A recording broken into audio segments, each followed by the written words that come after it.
तो हम पढ़ रहे हैं पदार्थ। पदार्थ की 5 अवस्था होती हैं। पहली सॉलिड, दूसरी लिक्विड, तीसरी गैस, चौथी होती है प्लाज्मा। प्लाज्मा में जो फ्री इलेक्ट्रॉन होते हैं, जो परमाणु से जो इलेक्ट्रॉन निकल जाते हैं पूरे और फ्री हो जाते हैं, तो इलेक्ट्रॉन और जो परमाणु है, अणु है, उनका जो मिश्रित जो वो रहता है एक, वो उसे प्लाज्मा बोलते हैं। 5वीं होती है बोस-आइंस्टीन संघनन। बोस-आइंस्टीन संघनन, जिसे बोस-आइंस्टीन कंडेंसेशन भी कहते हैं। अब देखते हैं हम दाब। दाब का ऐसा ही मात्रक होता है पास्कल। दाब का मतलब होता है किस एरिया पर हम कितना फोर्स लगा रहे हैं, वो होता है प्रेशर। क्योंकि फोर्स का जो यूनिट होता है वो होता है न्यूटन और एरिया का मीटर पर स्क्वायर, तो ये हो जाता है न्यूटन पर मीटर स्क्वायर जो होता है दाब का हमारा मात्रक हो जाएगा। दाब जो है, प्रेशर जो है वो एक अदिश राशि है। अगर मुझे चीड़ फाड़ करनी है जिनसे मेरे पास एक कील है, तो मैं इसका जो एरिया है जो यहाँ का, वो एरिया कम रखूँगा ताकि प्रेशर ज़्यादा लगे यहाँ पे, क्योंकि ये इसके व्युत्क्रमानुपाती है। और तो प्रेशर ज़्यादा लगेगा तो ये धंस जाएगी। और लेकिन मुझे जब रेगिस्तान में जब ऊँट को चलाना है, तो उसके मुझे पैर को धंसाना नहीं है, ऊपर रखना है, तो उसके पैर में एरिया ज़्यादा रखूँगा तो प्रेशर कम लगेगा। यहाँ पे प्रेशर कम पड़ेगा तो उसका पैर जो है वो धंसेगा नहीं। तो इस तरह से हम इसका यूज करते हैं। द्रव यानी फ्लूइड, वह चीज़ जो बह सकती है। गैस और लिक्विड, यह दोनों बह सकती हैं, तो फ्लूइड में ये दोनों हो जाएंगी।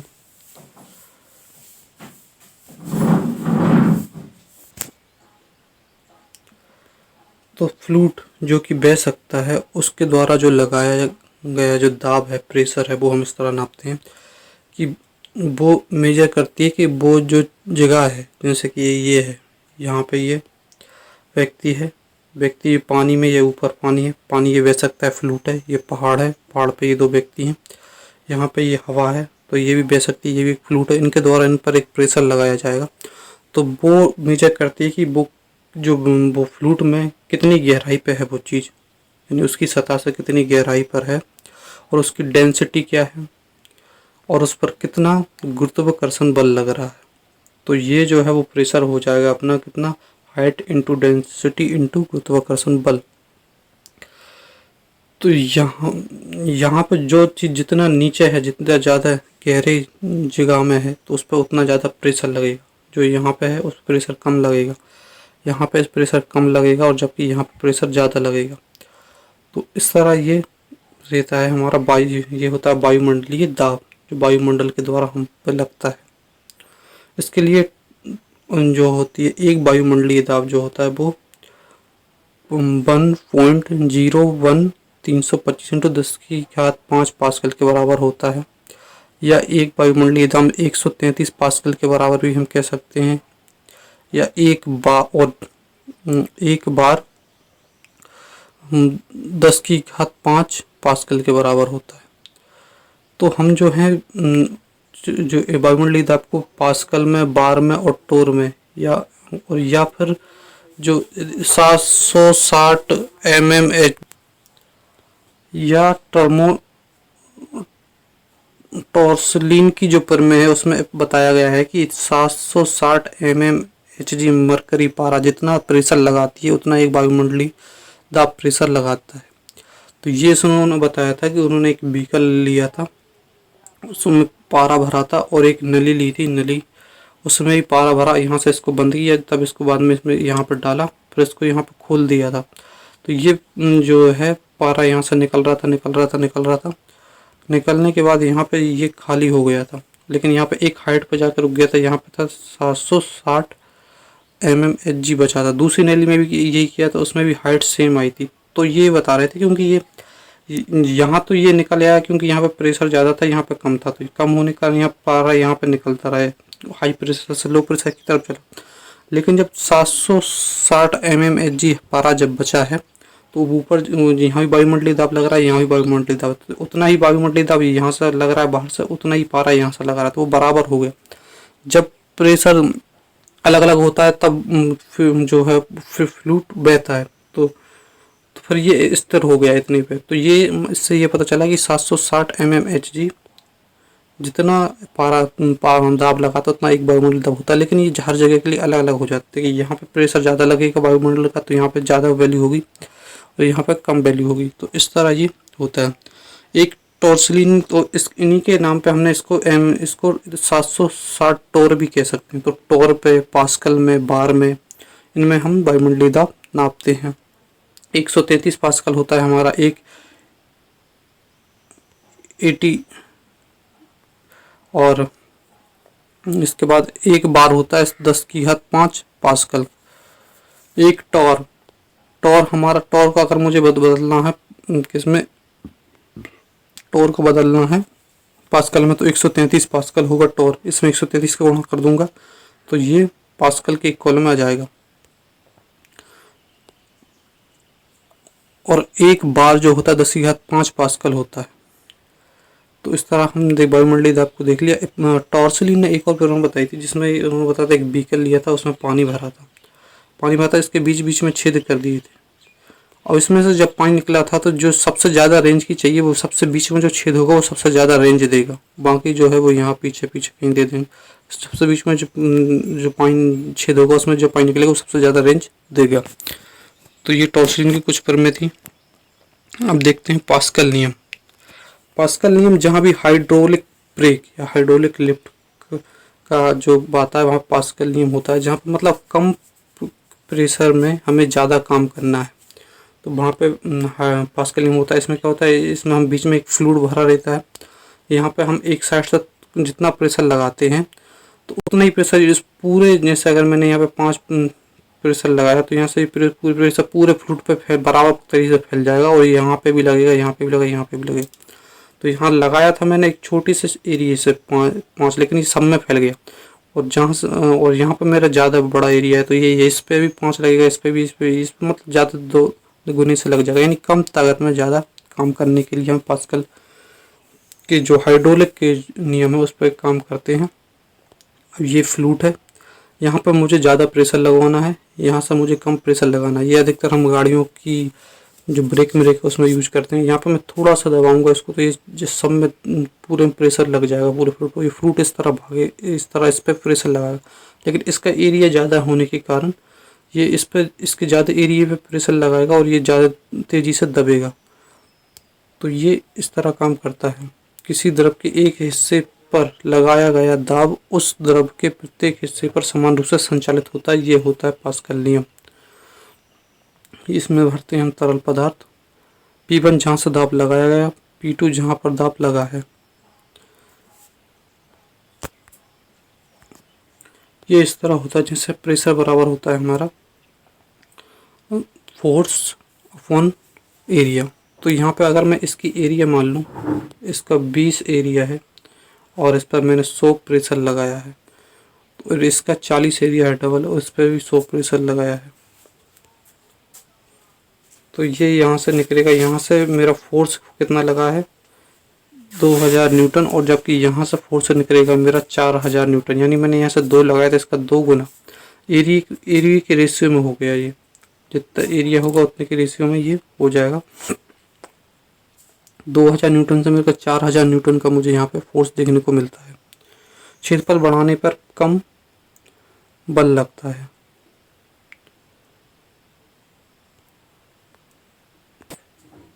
तो क्षेत्रफल बढ़ाने पे ज़्यादा बल लगता है, कम नहीं, और कम बल लगाने पर भी ज़्यादा बल कार्य करता है। ये हमारे पास्कल नियम में है।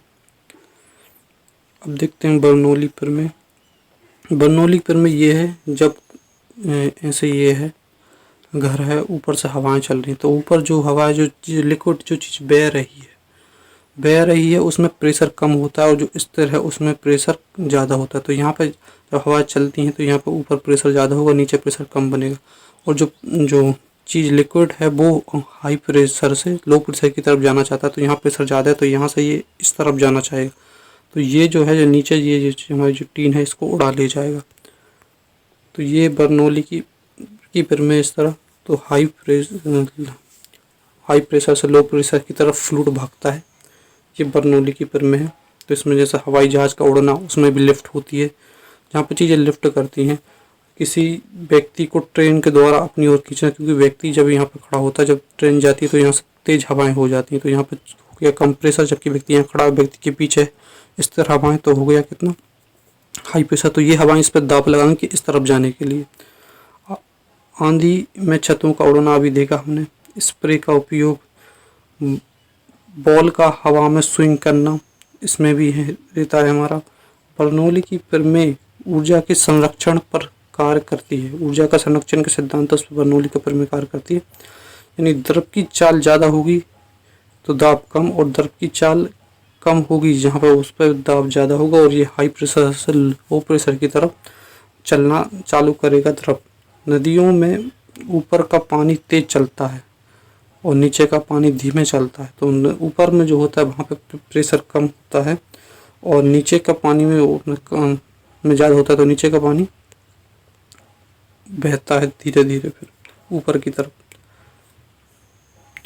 तो बर्नौली की पिन में ये थी, बर्नौली की पिन में ये थी कि जो हमारा जो दाब है और जो एकांक आयतन में गतिज ऊर्जा है और एकांक आयतन में स्थितिक ऊर्जा है वो हमेशा कांस्टेंट रहती है। इन तीनों का योग जो है वो कांस्टेंट होगा, एक कांस्टेंट वैल्यू होगा। तो ये थी बर्नौली की पिन में। तो इस पे जब ये फ्लूइड बहेगा तो इस पे दाब काम करेगा, एकांक इसमें गतिज ऊर्जा काम करेगी और स्थितिक ऊर्जा, इन तीनों काम करेंगे। तो इन तीनों में जो वैल्यू होगी वो कोई कांस्टेंट होगी। अब देखते हैं पृष्ठ तनाव। पृष्ठ तनाव का मतलब ये कोई भी फ्लूइड अपने आप को, फ्लूइड जो है जो बह सकता है, द्रव और गैस, वो अपने आप को कम से कम एरिया में रखना चाहता है, इसलिए वो अपने आप को सिकोड़ता है। इसी कारण जो वर्षा की बूंद है वो गोल हो जाती है, गोल हो रहती है, क्योंकि वो अपने आप को सिकोड़ती है, वो कम से कम एरिया में अपने आप को रखना चाहती है। तो उसके द्वारा खुद पर जो बल लगाया जाता है सिकोड़ने के लिए वो होता है पृष्ठ तनाव, सरफेस टेंशन। तो इसके कारण उसमें फ्लूइड में एक लेयर बन जाती है, जिससे लेयर के कारण ऊपर एक लेयर बन जाती है जिसमें छोटे छोटे जो जीव होते हैं वो बैठ जाते हैं, जैसे मच्छर, मक्खी, कीट पतंगे इस पृष्ठ तनाव के कारण इस पर बैठ पाते हैं। पृष्ठ तनाव को अगर कम करना है तो इसमें मिट्टी के तेल डिटर्जेंट पाउडर बना देते हैं, तो ये इनके अणुओं के बीच जो लगने वाला जो बल है जो तो उसे कम कर देता है, उसे फैला देता है, फिर वो सिकुड़ता नहीं है। वर्षा की बूंद पृष्ठ तनाव के कारण गोलाकार होती है, तापमान बढ़ाने पर पृष्ठ तनाव घटता है। अब देखते हैं कोहेंसिव फोर्स, असंयोजक बल, एक ही पदार्थ के अणुओं के बीच लगने वाला बल, जैसे कपड़े के अणुओं के बीच बल लग रहा है तो असंयोजक बल हो गया। असंयोजक बल, अलग अलग पदार्थ के अणुओं के बीच लगने वाला बल, कपड़ा और पानी दो अलग अलग पदार्थ हैं, इनके अणुओं के बीच बल लग रहा है असंयोजक बल। और जब ये दो अलग अलग पदार्थ के अणु आपस में तब मिलेंगे जब असंयोजक बल ज़्यादा हो और ससंयोजक बल कम हो, तो जैसे कपड़ों का गीला होना, तो ये इस तरह होता है। इस ससंयोजक बल के कारण ही पृष्ठ तनाव जो है वो काम करता है। अब देखते हैं पृष्ठ तनाव और पृष्ठीय ऊर्जा, इनमें वैल्यू सेम होती है। ये इनके अगर देखें मात्रक का न्यूटन पर मीटर पृष्ठ तनाव का, और जबकि पृष्ठीय ऊर्जा की जूल पर मीटर, और इनका बेमी सूत्र भी सेम होता है, Mt⁻²। देखते हैं पृष्ठ तनाव, सरफेस टेंशन और कैपिलरिटी, कशिकत्व। पृष्ठ तनाव, जिसमें पृष्ठ तनाव ज़्यादा होता है और चीज़ें एक दो में पदार्थ के अणु आपस में मिलते नहीं हैं, और केशिकत्व जिसमें पृष्ठ तनाव नहीं होता है और दो पदार्थ के अणु आपस में मिल जाते हैं। इसमें ससंयोजक बल मजबूत होते हैं तभी तो ये पृष्ठ तनाव होता है, और उसमें असंयोजक बल मौजूद होते हैं तभी ये पदार्थ आपस में मिलते हैं। यदि वस्तु पर द्रव डालने पर वस्तु उसे अवशोषित नहीं करे, फैलाए नहीं या गीली ना करे तो पृष्ठ तनाव है। वस्तु पर द्रव डाला लेकिन उसने अवशोषित नहीं किया तो ये पृष्ठ तनाव बता रहा है, और जबकि उसने अवशोषित कर लिया तो ये केशिकत्व बता रहा है। पॉलीथिन पर पानी के बूंदों का दिखाई देना ये स्पष्ट तनाव का उदाहरण है, जबकि सूती वस्त्र में शोषित पानी अवशोषित होना, वस्त्र को गीला होने कर देना ये केशिकत्व का उदाहरण है। कमल की पत्तियों पर खड़ा पानी खड़ा रहना ये स्पष्ट तनाव का उदाहरण है, जबकि दीपक का जलना तौलिया शरीर को सुखाता है, जड़ों द्वारा पानी अवशोषित करना केशिकत्व का उदाहरण है। इसमें थीटा जो है 90 डिग्री से बड़ा होता है स्पष्ट तनाव में, और इसमें थीटा 90 डिग्री से छोटा होता है। जहाँ थीटा एक संपर्क कोण है, थीटा जो है एक संपर्क कोण है, एंगल ऑफ कॉन्टैक्ट।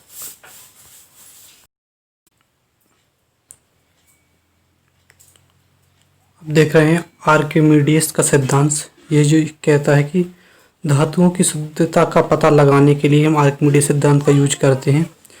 किसी वस्तु का भार में उतनी ही कमी आती है जितना वो द्रव्य को विस्थापित करता है। तो अगर मैं किसी वस्तु को द्रव्य में डालूं और जैसे 10 किलो कोई वस्तु है, इसको द्रव्य में डाल रहा हूं, तो ये मुझे 8 किलो की आभासी हो रही है। तो मतलब इसमें 2 किलो भार जो है इसमें कम हो गई है। 2 किलो भार कम इसलिए हुआ क्योंकि इसने 2 किलो भार का जो द्रव्यमान था यहाँ पर डालने पर हटा दिया। तो कोई वस्तु उतनी ही कमी महसूस होती है उसके भार में जितना वो द्रव्य को विस्थापित करती है, हटाती है। तो उसने 2 किलो भार को हटाया होगा, तो ये 2 किलो कम महसूस हो रही है। तो ये है। आभासी भार 8 किलो है, वास्तविक भार 10 किलो है, तो इसमें से 2 जाएंगे, तो यानी 2 किलो भार इसने हटाया होगा। तो इस तरह हम देखते हैं। अब तैरने के नियम देखते हैं, लॉ ऑफ फ्लोटिंग। यदि किसी वस्तु का घनत्व कम है तो वह तैरेगी। ऐसे ये एक वस्तु है जिस पे मुझे ये लिक्विड है जिस पर तैरना है, तो इस वस्तु का जो घनत्व है उससे कम बारी जो वस्तु है उसका जो घनत्व होगा वो कम। जैसे मेरे पास ये एक लिक्विड है और इस पे मुझे तैरना है किसी वस्तु को, तो दूसरी वस्तु को तैरना, तो ये दूसरी वस्तु ये इस पर तभी तैर सकती है जब इसका जो घनत्व है वो इससे कम होगा। तो जैसे लकड़ी का घनत्व जो है वो पानी के घनत्व से कम होता है, इसलिए लकड़ी तो पानी में तैरती है। बादलों का हवा में तैरना, क्योंकि बादलों का घनत्व हवा के में घनत्व से कम होता है। घनत्व जो होता है वो ये होता है द्रव्यमान बटू आयतन, यानी किसी निश्चित आयतन में द्रव्यमान कितना है उस हिसाब से हम आयतन घनत्व निकालते हैं। किसी एक निश्चित आयतन है, 2 निश्चित आयतन है और एक का उसमें द्रव्यमान ज़्यादा है और एक का कम है, तो जिसका द्रव्यमान ज़्यादा होगा वो उसका घनत्व ज़्यादा होगा, जिसका द्रव्यमान कम होगा उसका घनत्व कम होगा। और अगर आयतन बढ़ेगा तो घनत्व कम होगा, और आयतन कम होगा तो घनत्व बढ़ेगा। तो इस तरह हम इसको देख सकते हैं।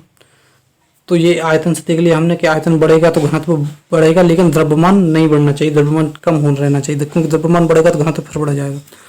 तो अर्थात तैरने के लिए घनत्व कम हो या आयतन ज़्यादा हो, लेकिन द्रव्यमान नियत रहना चाहिए, द्रव्यमान नियत होना चाहिए। अगर तैरने के लिए हम आयतन बढ़ा रहे हैं तो उसके लिए द्रव्यमान नियत करना होगा, नहीं तभी हम उसका घनत्व कम हो पाएगा। बड़े बड़े जहाज़ों का समुद्र में तैरना, ये क्योंकि उसका घनत्व कम कर देते थे हम उसका, क्योंकि उसका आयतन बढ़ा देते हैं। इस तरह जहाज रहता है, जहाज को इस तरफ फैला देते हैं तो वो उसका घनत्व जो है बढ़ जाता है। लाइफ जैकेट जो होती है, जो हम शरीर पे जो पहनते हैं डूबने के टाइम, तो वो हमारे घनत्व को हमारे आयतन को बढ़ा देती है, लेकिन उसमें वजन बहुत कम रहता है। इस समय द्रव्यमान ना के बराबर बढ़ता है और हमारा आयतन बढ़ जाता है। तो आयतन बढ़ने के कारण वो हमारा घनत्व बढ़ जाता है, घनत्व कम हो जाता है और हम तैर पाते हैं। सुई का पानी पर तैरना ये पृष्ठ तनाव के कारण हो जाता है, और दूसरा इसके कारण भी हो सकता है। अब घनत्व में जो है सबसे कम जो हमारा हाइड्रोजन का घनत्व होता है, उसके बाद हीलियम का, उसके बाद बर्फ का 0.9 ग्राम पर सेंटीमीटर स्क्वायर। फिर मनुष्य का बर्फ से भी कम होता है, 0.98 किलोग्राम। फिर पानी का घनत्व होता है, इससे बड़ा पानी का होता है, फिर बच्चे का होता है, फिर समुद्री पानी का और बड़ा घनत्व होता है, फिर लोहा, पारा, सोना, एल्यूमिनियम इस तरह होता है। यानी कि अगर मनुष्य को इस तरह पानी में डाल दिया तो मनुष्य डूबेगा नहीं, उसका 2% भाग जो है क्योंकि ये इसके पानी का 1 ग्राम है, तो इसमें से 2% भाग मनुष्य का बाहर रहेगा, लेकिन वो 2% इतनी इसकी नाक डूब जाती है, तो इसलिए वो मर जाता है, लेकिन डूबेगा नहीं। बर्फ बर्फ भी इसी कारण पानी पर तैरती है क्योंकि उसका घनत्व कम रहता है। बच्चा का घनत्व जो है वो पानी से ज़्यादा रहता है, इसलिए वो बच्चा डूब जाता है पानी में। समुद्र पानी में हम नहीं डूबते क्योंकि 1.38 यानी लगभग 25% जो है मानव का शरीर समुद्र पानी से बाहर रहेगा, तो वो डूब के नहीं मरता। वो किसी और वजह हो सकती है, हार्ट अटैक कुछ और आ जाए, पानी में आने से कोई शार्क मार खा जाए, तो वो एक अलग बात है। जिसका घनत्व कम है वह ज़्यादा घनत्व वाली वस्तु पर तैरती है, ये इसका मेन जो हमने निकाला सारांश। उत्प्लावन बल द्रव द्वारा वस्तु पर ऊपर की ओर लगाया जाने वाला बल उत्प्लावन बल कहलाता है। इसे ब्रुअंट फोर्स भी कहते हैं। जब कोई वस्तु द्रव में होती है तो उस वस्तु पर 2 बल कार्य करते हैं। एक तो उस वस्तु का भार नीचे की ओर, जो वस्तु है ये द्रव में है, तो ये वस्तु का भार जो mg जो काम कर रहा है वो नीचे की ओर काम कर रहा है, लेकिन द्रव की तरफ से इस पर एक उत्प्लावन बल लग रहा है जो टी जो कि उसे ऊपर की तरफ धकेल रहा है, तो इस पर 2 बल कार्य करते हैं। अब अगर वस्तु का जो mg भार है वो बड़ा हुआ किससे, उस उत्प्लावन बल से, तो वस्तु डूब जाएगी। और अगर उत्प्लावन बल जो बड़ा हुआ और उसका भार जो यहाँ पर नीचे की तरफ लगा रहा है वो छोटा हुआ तो वस्तु तैरेगी। तो इससे भी तैरने का नियम सामने आता है। अर्थात तैरने के लिए घनत्व कम हो तथा उत्प्लावन बल ज़्यादा हो तो हम तैरते हैं। उत्प्लावन बल का मान द्रव के घनत्व पर निर्भर करता है। जो द्रव है उसके घनत्व पर निर्भर करता है उत्प्लावन बल का मान, यानी जो इसका क्या घनत्व है उस पर निर्भर करता है। इसलिए एक लोहे की बॉल पारे पर तैरती है क्योंकि पारे का घनत्व ज़्यादा होता है और लोहे का पारे का घनत्व ज़्यादा बड़ा होता है और लोहे का उससे कम होता है, इसलिए लोहे जो है वो पारे पे तैरता है।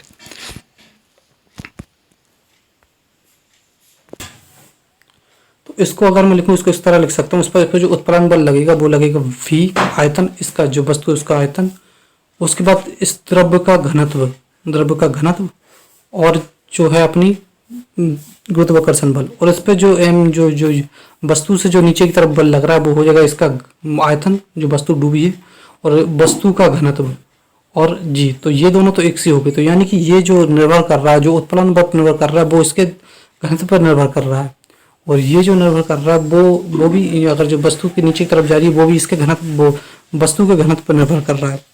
तो ये इस तरह होता है।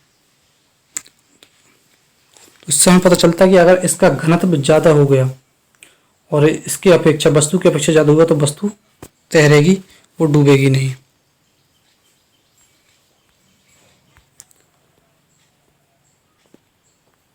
देखो, समान आयतन के लोहे व लकड़ी के टुकड़े को एक समान द्रव में छोड़ने पर उत्प्लावन बल ज़्यादा लगेगा। किस पर लगेगा? तो दोनों पर उत्प्लावन बल समान लगेगा, क्योंकि उत्प्लावन जो बल है वह उनका आयतन सेम है उनका, तो जो उत्प्लावन बल लगेगा वो तो दोनों पर सेम लगेगा, चाहे लोहा हो चाहे यहाँ पर लकड़ी। तो यहाँ पर उत्प्लावन दोनों पर सेम लगेगा, लेकिन इस पर डूबना और जो तैरना है वो इसके भार पर निर्भर करता है। तो ये जो लोहे वाली चीज़ है वो इसलिए डूब जाएगी क्योंकि इसका भार ज़्यादा है, और जो लकड़ी वाली चीज़ इसलिए तैरती रहेगी क्योंकि इसका जो है भार कम है, इसकी अपेक्षा इसका घनत्व भी कम होगा पानी की अपेक्षा, तो घनत्व कम होगा। और लेकिन जो उत्प्लावन बल चाहे लोहा हो चाहे लकड़ी हो, दोनों पर उत्प्लावन बल जो है वो सेम लगेगा। ये लोहे की इसलिए डूबेगी क्योंकि उस पर घनत्व ज़्यादा होगा और उसका भार ज़्यादा होगा, और लकड़ी इसलिए तैरेगी क्योंकि उसका घनत्व कम होगा और भार कम होगा। अब देखते हैं, जब पानी के जहाज नदियों से समुद्र में उतरते हैं तो वह ऊपर की ओर उठ जाते हैं।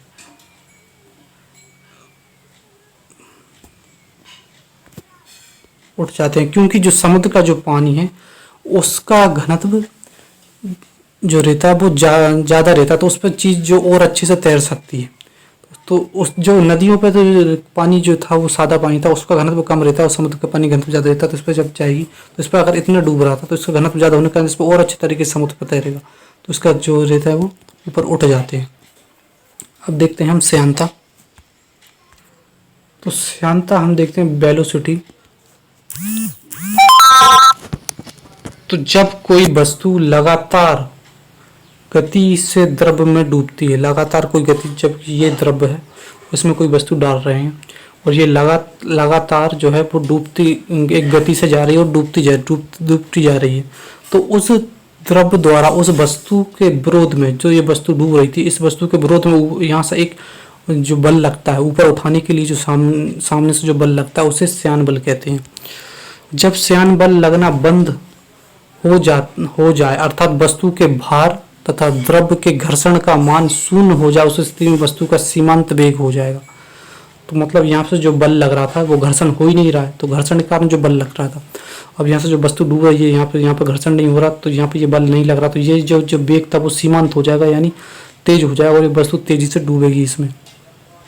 निर्वात में यदि किसी वस्तु को फेंक दिया जाए तो वह कहीं नहीं रुकेगी, क्योंकि उस पर घर्षण नहीं लगता है, वहाँ पे घर्षण नहीं होता है, वहाँ पर घर्षण बल नहीं होता है और सीमांत वेग वहाँ पे अनंत हो जाता है। तो ये हमने देखा। अब देखते हैं स्टोक्स का नियम। तो इसमें एक देखिए हमारे पास एक इसमें पानी भरा हुआ है, तो इसमें इसका एक श्यानता गुणांक होता है जो सबके मटेरियल अलग होता है। जैसे शहद के लिए गाढ़ा है तो उसके लिए ज़्यादा होगा, पानी पतला है तो उसके लिए कम होगा। उसके बाद हम देखते हैं वीटी जो है, यहाँ पे एक स्फेरिकल बॉल है जो हम इस पर अंदर डाल रहे हैं, तो वीटी जो है इसका सीमांत वेग है। सीमांत वेग कब होगा, जब इस पर जो श्यानता जो बल है, जो श्यानता बल जो एफ ये जो ये नहीं लगेगा, तो ये सीमांत वेग काम करेगा, नहीं तो ये वेलोसिटी वी की तरह काम करेगा। तब क्या होता है कि जो हमें निकालना है, जो श्यान बल है जो इस पे लगेगा, वो श्यान बल वो जो कि इस पे जो अपोजिट, जब इस पे एक वेलोसिटी से जो आ रहा है, एक ये स्फेरिकल जो बॉल है जो इस पे वेलोसिटी से अंदर आ रहा है इसमें फ्लूइड में, ये हवा के लिए भी काम कर सकता है। तो जब इस पे ये श्यान बल लगेगा इस तरह से, तो ये जो होगा वो 6 पाई, क्योंकि ये स्फेरिकल बॉल है तो 6 पाई, और एन होगा इसका श्यानता गुणांक। उसके बाद आर होगी इसकी त्रिज्या, इसकी जो स्फेरिकल बॉल है उसकी त्रिज्या, और वी होगी इसकी वेलोसिटी, कितनी वेलोसिटी से आ रहा है। तो ये होता है स्टोक्स का नियम। तो अगर श्यानता जो गुणांक है वो बढ़ेगा तो जो सीमांत वेग है वो सीमांत वेग कम होगा, और अगर इसकी त्रिज्या ज़्यादा होगी तो भी सीमांत वेग कम होगा। त्रिज्या ज़्यादा होगी तो सीमांत वेग कम होगा, अगर श्यानता गुणांक बढ़ेगा तो सीमांत वेग कम होगा, और अगर इसका द्रव्यमान अगर बढ़ेगा तो भी सीमांत वेग कम होगा। यानी अगर इसके लिए सीमांत वेग चाहिए तो इसकी त्रिज्या कम होनी चाहिए, श्यानता गुणांक कम होना चाहिए और द्रव्यमान कम होना चाहिए। तो यानी द्रव्यमान, त्रिज्या और ये श्यानता गुणांक जब बढ़ेंगे तो इसकी वैल्यू जो सीमांत वेग है वो कम होगा, और जो सीमांत वेग है वो होगा mg जो होता है हमारा उसका द्रव्यमान और उसकी गुरुत्वाकर्षण बल, और नीचे 6 पाई nr। तो ये होता है। और इसका श्यानता गुणांक का जो विमीय सूत्र है वो होगा मीटर और लेंथ की पे -1 और टाइम पे -1।